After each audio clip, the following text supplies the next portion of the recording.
Hello guys, আপনাদের মাঝে নিয়ে আসলাম ডিম খিচুড়ি। খেতে দুর্দান্তই মজা। তাই আমি আজকে ডিম খিচুড়ির জন্য নিয়েছি এখানে চাউল আর ডাল। চাউল আর ডাল ভালোভাবে কষলিয়ে ধুয়ে নিচ্ছি। তারপর আমি একটা পাতিল বসিয়ে দেব। পাতিলের মধ্যে দিয়ে দেব পরিমাণ মতো তেল। এতে দিয়ে দিচ্ছি পেঁয়াজ কুচি। পেঁয়াজ কুচিগুলা ভালোভাবে নেড়ে ছেড়ে ভেজে নেব। তারপর এতে আমি দিয়ে দেব সকল ধরনের মশলা। সবই দেওয়া আছে এখানে। মশলাটা এখন আমি ঢেলে দিলাম। ভালোভাবে নেড়ে চেড়ে নিচ্ছি। এতে দিয়ে দিচ্ছি অল্প পরিমাণ পানি। মশলা কষানো হয়ে গিয়েছে। এখন আমি দিয়ে দিচ্ছি চাল আর ডাল দিয়ে দিচ্ছি। এখন চাল আর ডাল ভালোভাবে নেড়ে চেড়ে মিক্সড করে দেব। আমি চালটা হাত দিয়ে ভালোভাবে মুছে দিচ্ছি। তারপর চালটা ভালোভাবে নেড়ে ছেড়ে মিক্সড করে নেব।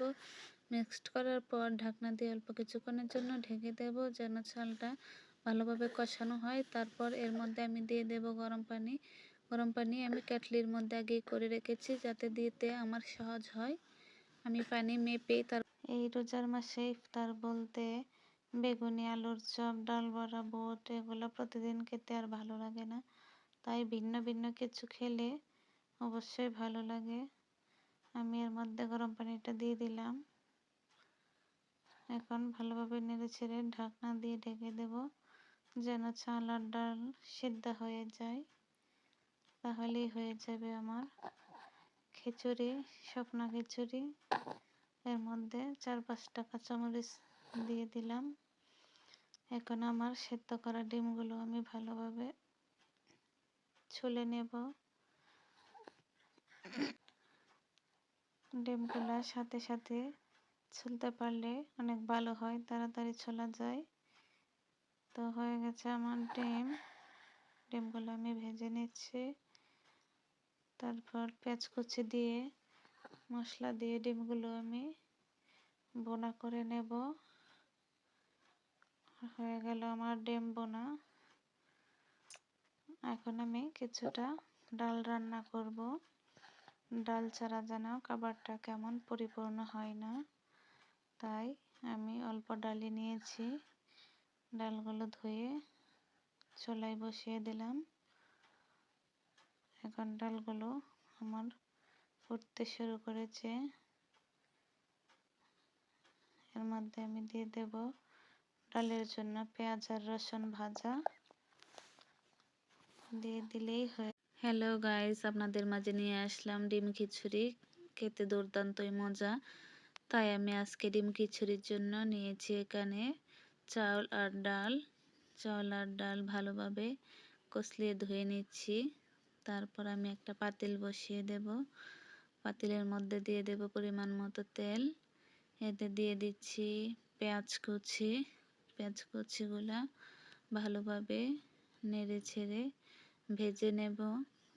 তারপর এতে আমি দিয়ে দেব সকল ধরনের মশলা। সবই দেওয়া আছে এখানে। মশলাটা এখন আমি ঢেলে দিলাম। ভালোভাবে নেড়ে চেড়ে নিচ্ছি। এতে দিয়ে দিচ্ছি অল্প পরিমাণ পানি। মশলা কষানো হয়ে গিয়েছে। এখন আমি দিয়ে দিচ্ছি চাল আর ডাল দিয়ে দিচ্ছি। এখন চাল আর ডাল ভালোভাবে নেড়ে চেড়ে মিক্সড করে দেব। আমি চালটা হাত দিয়ে ভালোভাবে মুছে দিচ্ছি। তারপর চালটা ভালোভাবে নেড়ে ছেড়ে মিক্সড করে নেব। মিক্সড করার পর ঢাকনা দিয়ে অল্প কিছুক্ষণের জন্য ঢেকে দেব যেন চালটা ভালোভাবে কষানো হয়। তারপর এর মধ্যে আমি দিয়ে দেব গরম পানি। গরম পানি আমি কেটলির মধ্যে আগেই করে রেখেছি যাতে দিতে আমার সহজ হয়। আমি পানি মেপে এই রোজার মাসে ইফতার বলতে বেগুনি, আলুর চপ, ডাল বড়া, বুট এগুলো প্রতিদিন খেতে আর ভালো লাগে না। তাই ভিন্ন ভিন্ন কিছু খেলে অবশ্যই ভালো লাগে। আমি এর মধ্যে গরম পানিটা দিয়ে দিলাম। এখন ভালোভাবে নেড়ে ছেড়ে ঢাকনা দিয়ে ঢেকে দেব যেন চাল আর ডাল সিদ্ধ হয়ে যায়। তাহলেই হয়ে যাবে আমার খিচুড়ি, শুকনো খিচুড়ি। এর মধ্যে 4-5টা কাঁচামরিচ দিয়ে দিলাম। এখন আমার সেদ্ধ করা ডিমগুলো আমি ভালোভাবে ছুলে নেব। ডিমগুলা সাথে সাথে ছুলতে পারলে অনেক ভালো হয়, তাড়াতাড়ি ছোলা যায়। তো হয়ে গেছে আমার ডিমগুলো আমি ভেজে নিচ্ছি।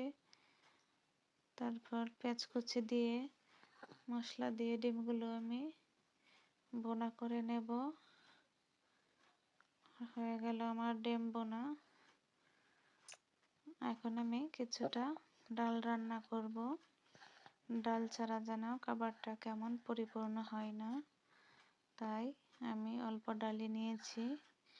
ডালগুলো ধুয়ে চুলায় বসিয়ে দিলাম। এখন ডালগুলো আমার ফুটতে শুরু করেছে। এর মধ্যে আমি দিয়ে দেব ডালের জন্য পেঁয়াজ আর রসুন ভাজা, দিয়ে দিলেই